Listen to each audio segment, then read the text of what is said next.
दोस्तों इस वीडियो में हम लोग इंटर बोर्ड परीक्षा 2025 के लिए वीडियो देखेंगे जो कि पाठ 1 को देखेंगे और पाठ 1 का जो नाम है वह बातचीत है।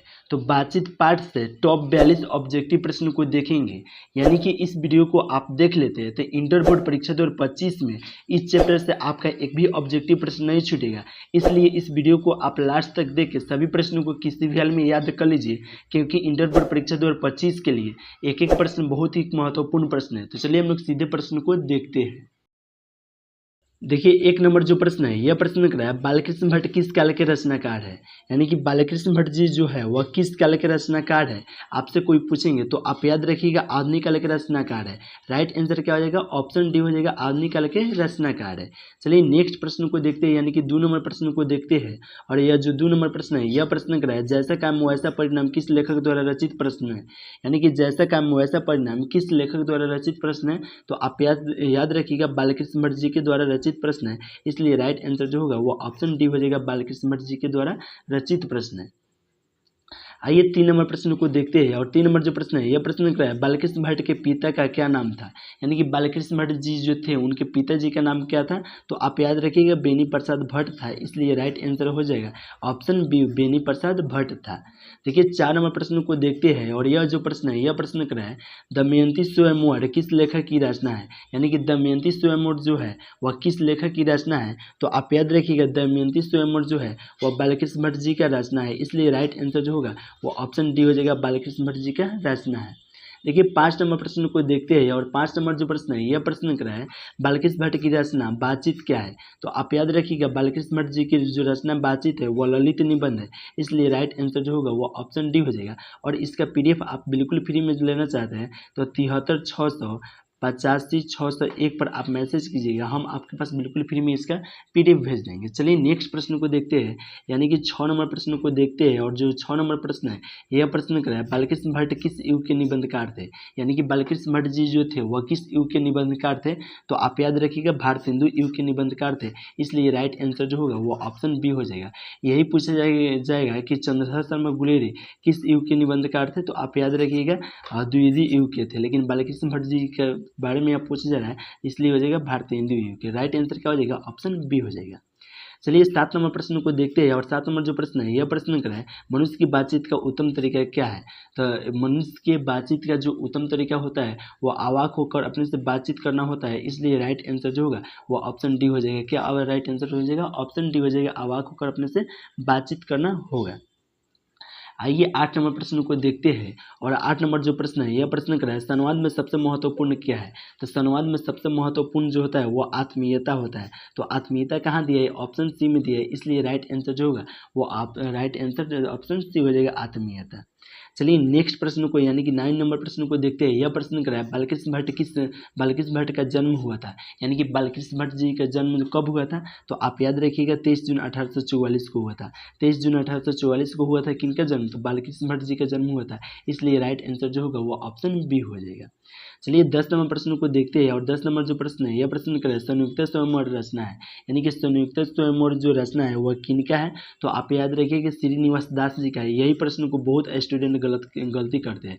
देखिए यहाँ पे मार देते बालकृष्ण भट्ट, यह गलत हो जाता है, क्योंकि संयुक्त स्वयंवर जो रचना है वह श्रीनिवास दास जी का है और बालकृष्ण भट्ट जी का पाठ में दे दिया है। तो इसी प्रश्न को बहुत ऐसा स्टूडेंट होते हैं जो गलत करते हैं, तो इस प्रश्न को अच्छा से याद कर रखिएगा।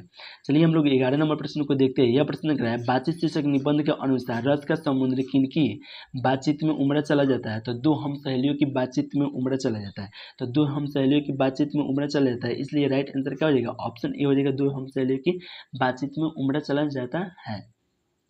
आइए 12 नंबर प्रश्न को देखते हैं। यह प्रश्न कर रहा है वाद विवाद संवाद क्या है।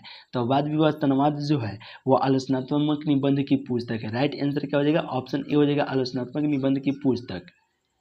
चलिए 13 नंबर प्रश्न को देखते हैं। और 13 नंबर जो प्रश्न है यह प्रश्न कर रहा है बालकृष्ण भट्ट ने कौन सा मानसिक पत्र निकाला था, यानी कि बालकृष्ण भट्ट जी जो थे उन्होंने कौन सा मानसिक पत्र निकाले थे।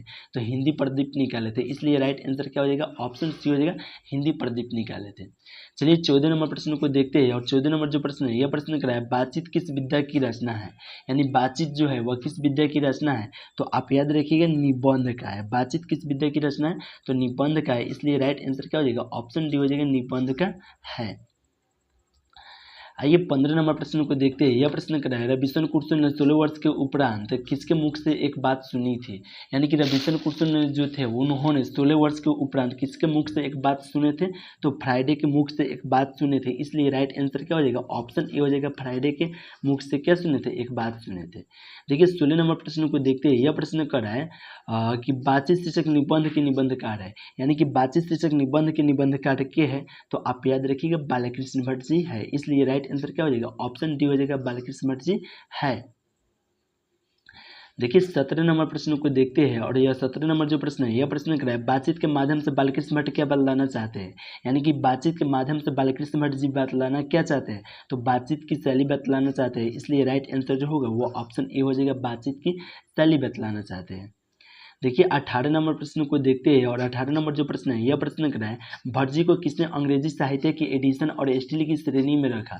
यानी कि भट्ट जी को मतलब बालकृष्ण भट्ट जी को किसने अंग्रेजी साहित्य और एडिशन अंग्रेजी साहित्य के एडिशन और स्टील की श्रेणी में रखा, तो आप याद रखिएगा रामचंद्र शुक्ल ने रखे थे। इसलिए राइट आंसर जो होगा वो ऑप्शन सी हो जाएगा, रामचंद्र शुक्ल ने रखे थे। चलिए 19 नंबर प्रश्न को देखते हैं। यह प्रश्न कर रहा है, बालकृष्ण भट्ट का निवास स्थान कौन सा है। यानी कि बालकृष्ण भट्ट जी जो है उनका निवास स्थान कौन सा है, तो आप याद रखिएगा इलाहाबाद उत्तर प्रदेश है। राइट आंसर क्या हो जाएगा, ऑप्शन बी हो जाएगा, इलाहाबाद उत्तर प्रदेश। देखिए अब 20 नंबर प्रश्न को देखते हैं। यह प्रश्न कर रहा है, बालकृष्ण भट्ट ने बालकृष्ण भट्ट ने किस पत्रिका का संपादन किए थे, तो हिंदी प्रदीपिका किए थे। किस पत्रिका का संपादन किए थे, तो हिंदी प्रदीपिका किए थे। इसलिए राइट आंसर जो होगा वो ऑप्शन सी हो जाएगा, हिंदी प्रदीपिका किए थे। चलिए 21 नंबर प्रश्न को देखते हैं। यह प्रश्न कर रहा है, बालकृष्ण भट्ट ने हिंदी प्रदीप नामक मासिक पत्र निकालना कब प्रारंभ किए थे, तो 1877 में किए थे। इसलिए राइट आंसर जो होगा वो ऑप्शन ए हो जाएगा, 1877 में किए थे। देखिए 22 नंबर प्रश्न को देखते हैं। यह प्रश्न कर रहा है, बालकृष्ण भट्ट के पिता पेशे से क्या थे, तो बालकृष्ण भट्ट जी के जो पिता थे वो पेशे से व्यापारी थे। बालकृष्ण भट्ट जी के पिता पेशे से क्या थे, तो व्यापारी थे। इसलिए राइट आंसर जो होगा वो ऑप्शन बी हो जाएगा, व्यापारी थे। चलिए 23 नंबर प्रश्न को देखते हैं। और 23 नंबर जो प्रश्न है, यह प्रश्न कर रहा है, कौन सा उपन्यास बालकृष्ण भट्ट द्वारा रचित न है। यानी कि कौन ऐसा उपन्यास है जो बालकृष्ण भट्ट जी के द्वारा रचित है, तो आप याद रखिएगा 100 आजान 1 सुजान जो है वह बालकृष्ण भट्ट जी के द्वारा रचित है। इसलिए राइट आंसर जो होगा वो ऑप्शन सी हो जाएगा। चलिए 24 नंबर प्रश्न को देखते हैं। यह प्रश्न कर रहा है, नाटक के प्रारंभ में होने वाले मंगल पाठ को क्या कहा जाता है। यानी कि नाटक के प्रारंभ में होने वाले मंगल पाठ को क्या कहा जाता है, तो नांदी पाठ कहा जाता है। इसलिए राइट आंसर जो होगा वो ऑप्शन बी हो जाएगा, नांदी पाठ कहा जाता है।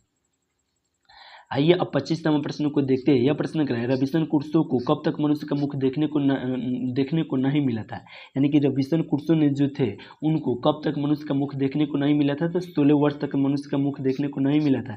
इसलिए राइट आंसर जो होगा वो ऑप्शन सी हो जाएगा, 16 वर्ष तक मनुष्य का मुख देखने को नहीं मिला था। आइए 26 नंबर प्रश्न को देखते हैं। और 26 नंबर जो प्रश्न है, यह प्रश्न कर रहा है, बोलने से ही मनुष्य के रूप का साक्षात्कार होता है, यह किसने कहा। यानी कि बोलने से ही मनुष्य के रूप का साक्षात्कार होता है, या किसने कहा, तो बेन जॉनसन ने कहे थे। इसलिए राइट आंसर जो होगा वो ऑप्शन बी हो जाएगा, किसने कहे थे, तो बेन जॉनसन ने कहे थे। आइए 27 नंबर प्रश्न को देखते हैं। यह प्रश्न क्या है, असल बातचीत सिर्फ 2 व्यक्तियों में ही हो सकती है, यह किसका मत है। आप याद रखिएगा असल बातचीत सिर्फ 2 व्यक्तियों में ही हो सकती है, यह किसका मत है, तो एडिसन जी का मत था। इसलिए राइट आंसर क्या हो जाएगा, ऑप्शन ए हो जाएगा, एडिसन का मत है। चलिए 28 नंबर प्रश्न को देखते हैं। यह प्रश्न क्या है, एडिसन के अनुसार असल बातचीत कितने लोगों के बीच हो सकती है, तो 2 लोगों के बीच हो सकती है। इसलिए राइट आंसर जो होगा वो ऑप्शन ए हो जाएगा, 2 लोगों के बीच हो सकती है। आइए 29 नंबर प्रश्न को देखते हैं। यह प्रश्न क्या है, बातचीत से मन किस प्रकार का हो जाता है, तो आप याद रखिएगा बातचीत करने के बाद मन हल्का और स्वच्छ हो जाता है। तो राइट आंसर क्या हो जाएगा, हल्का और स्वच्छ। इसलिए राइट आंसर जो होगा वो ऑप्शन सी हो जाएगा। देखिए 30 नंबर प्रश्न को देखते हैं। यह प्रश्न कह रहा है, किसके ना होने से सृष्टि गूंगी प्रतीत होती है। यानी कि किसके ना होने से सृष्टि गूंगी प्रतीत होती है, तो आप याद रखिएगा वाक शक्ति के ना होने से सृष्टि गूंगी प्रतीत होती है। इसलिए राइट आंसर क्या हो जाएगा, ऑप्शन बी हो जाएगा, वाक शक्ति के ना होने से क्या होता है, सृष्टि प्रतीत होती है। आइए 31 नंबर प्रश्न को देखते हैं। और 31 नंबर जो प्रश्न है, यह प्रश्न कह रहा है आर्ट ऑफ कन्वर्सेशन कहाँ के लोगों में सर्वाधिक प्रचलित है। यानी कि आर्ट ऑफ कन्वर्सेशन जो है वह कहाँ के लोगों में सर्वाधिक प्रचलित है, तो यूरोप के लोगों में सर्वाधिक प्रचलित है। इसलिए राइट आंसर जो होगा वो ऑप्शन सी हो जाएगा, यूरोप के लोगों में सर्वाधिक प्रचलित है। आइए 32 नंबर प्रश्न को देखते हैं। यह प्रश्न कह रहा है बातचीत शीर्षक निबंध के अनुसार जो कुछ मवाद या धुआं जमा रहता है वह भाप बनकर निकल पड़ता है, कैसे, तो बातचीत के जरिए निकल पड़ता है। इसलिए राइट आंसर क्या हो जाएगा, ऑप्शन सी हो जाएगा, बातचीत के जरिए निकल पड़ता है। आइए 33 नंबर प्रश्न को देखते हैं। यह प्रश्न जो है कह रहा है बालकृष्ण भट्ट जी का निधन कब हुआ था। तो देखिए बालकृष्ण भट्ट जी का जन्म हुआ था जो बता दिए, और निधन यहाँ पे पूछ रहा है कि बालकृष्ण भट्ट जी का निधन कब हुआ था। तो आप याद रखिएगा 20 जुलाई 1914 को हुआ था। तो 20 जुलाई 1914 ऑप्शन सी में दिया है, इसलिए राइट आंसर क्या हो जाएगा, ऑप्शन सी हो जाएगा। अब देखिए 34 नंबर प्रश्न को देखते हैं। यह प्रश्न कर रहा है अशिक्षित लोगों की बातचीत को हम लोग क्या कहते हैं। तो अशिक्षित लोगों की बातचीत को हम लोग बतकही कहते हैं। राइट आंसर क्या हो जाएगा, ऑप्शन ए हो जाएगा, बतकही कहते हैं। आइए 35 नंबर प्रश्न को देखते हैं। यह प्रश्न कर रहा है बाल विवाह किसकी रचना है। तो बाल विवाह किसकी रचना है, तो आप याद रखिएगा बालकृष्ण भट्ट जी का है। बाल विवाह किसकी रचना है, तो बालकृष्ण भट्ट जी का है। इसलिए राइट आंसर क्या हो जाएगा, ऑप्शन बी हो जाएगा, बालकृष्ण भट्ट जी का है। देखिए 36 नंबर प्रश्न को देखते हैं। और 36 नंबर जो प्रश्न है, यह प्रश्न कर रहा है गुप्त वैरी किसकी रचना है। यानी कि गुप्त वैरी जो है वह किसकी रचना है, तो आप याद रखिएगा बालकृष्ण भट्ट जी का है। इसलिए राइट आंसर जो होगा वह ऑप्शन बी हो जाएगा। देखिए 37 नंबर प्रश्न को देखते हैं। और 37 नंबर जो प्रश्न है, यह प्रश्न क्या है बालकृष्ण भट्ट ने एंट्रेंस की परीक्षा कब दिए थे। यानी कि बालकृष्ण भट्ट जी जो थे उन्होंने एंट्रेंस की जो परीक्षा दिए थे वह कब दिए थे, तो 1867 में दिए थे। इसलिए राइट आंसर क्या हो जाएगा, ऑप्शन बी हो जाएगा, 1867 में दिए थे। देखिए 38 नंबर प्रश्न को देखते हैं। यह प्रश्न क्या है बालकृष्ण भट्ट ने एंट्रेंस की परीक्षा किस विश्वविद्यालय से दिए थे। यानी कि बालकृष्ण भट्ट जी जो थे उन्होंने एंट्रेंस के जो परीक्षा दिए थे वह किस विश्वविद्यालय से दिए थे, तो प्रयाग के मिशन स्कूल से दिए थे। कहाँ से दिए थे, तो प्रयाग के मिशन स्कूल से दिए थे। इसलिए राइट आंसर क्या हो जाएगा, ऑप्शन बी हो जाएगा। देखिए 39 नंबर प्रश्न को देखते हैं। यह जो प्रश्न है, यह प्रश्न क्या है रेल का विकट खेल के लिए किसकी रचना है। यानी कि रेल का विकट खेल किसकी रचना है, तो आप याद रखिएगा बालकृष्ण भट्ट जी का रचना है। इसलिए राइट आंसर जो होगा वो ऑप्शन सी हो जाएगा, बालकृष्ण भट्ट जी का रचना है। देखिए 40 नंबर प्रश्न को देखते हैं। यह प्रश्न क्या है बालकृष्ण भट्ट ने मोटा मोटी कुल कितने निबंध लिखे थे, तो आप याद रखिएगा 1000 के आसपास में लिखे थे। इसलिए राइट आंसर जो होगा वो ऑप्शन ए हो जाएगा। देखिए 41 नंबर प्रश्न को देखते हैं। यह प्रश्न क्या है बालकृष्ण भट्ट ने प्रारंभ में किस विषय से अध्यापन किए थे। यानी कि बालकृष्ण भट्ट जी जो थे उन्होंने प्रारंभ में किस विषय से अध्यापन किए थे, तो आप याद रखिएगा किस विषय से किए थे, तो संस्कृत से किए थे। इसलिए राइट आंसर क्या हो जाएगा, ऑप्शन ए हो जाएगा, संस्कृत से किए थे।